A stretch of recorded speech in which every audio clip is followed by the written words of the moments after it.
United Artists and asked me to pick a scene as Riff and a scene as Bernardo. So of course I did that. And then after we did that, maybe 6 or so weeks later, because first of all, the weeks went by, so others of us got to test that same day in London as well for their specific parts. One of them, by the way, was Ken Leroy, the original Bernardo, who was so amazing. So I just realized, watching this tonight, how much I learned from him. I've never thought of it before, but I should have. But so about 5 of us got letters from United Artists, and we drove out to Elstree Studios outside of London, and we did our respective tests in the course of the day. It was a great high, my God, film test. Sure. We went back to the show that night, and the weeks went by. We'd pass each other in the hallway. Have you heard anything? No, nobody heard anything for a number of weeks. Mm-hmm. And then finally I got the call from Jerry saying, we liked your test, but we'd like to test you further. He didn't say for what. Could you get a week's leave of absence, which of course they gave me. I flew home and I tested as Bernardo with a lovely girl called Barbara Luna, who was really hot contender for the role of Anita.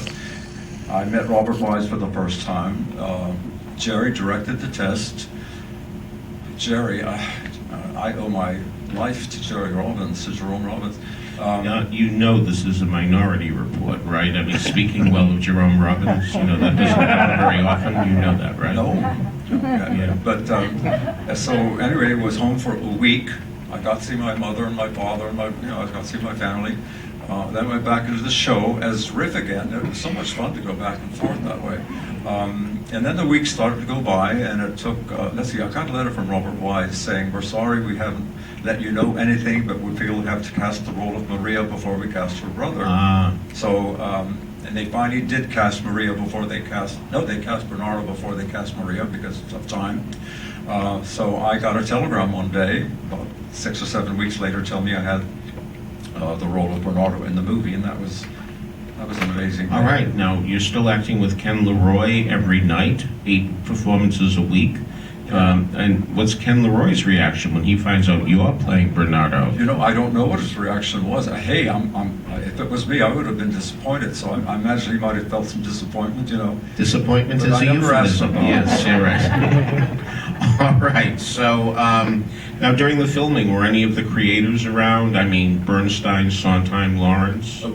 Arthur Lawrence was not there. He's the only one of that original group who was not part of the film. Stephen Sondheim was, of course, Jerry was the only one who was there, because he was co-directing with Robert Wise, so he was with us all the time. Well, not all the time, right? I mean, because eventually...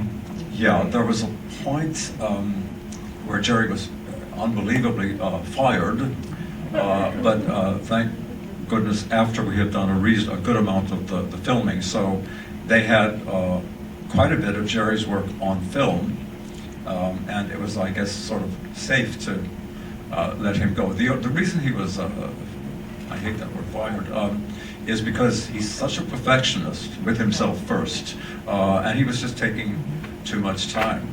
I remember Rita saying once about Jerry, she said it must have been so hard for him when they said, cut and print, because then it was on to the next thing, because his imagination was endless.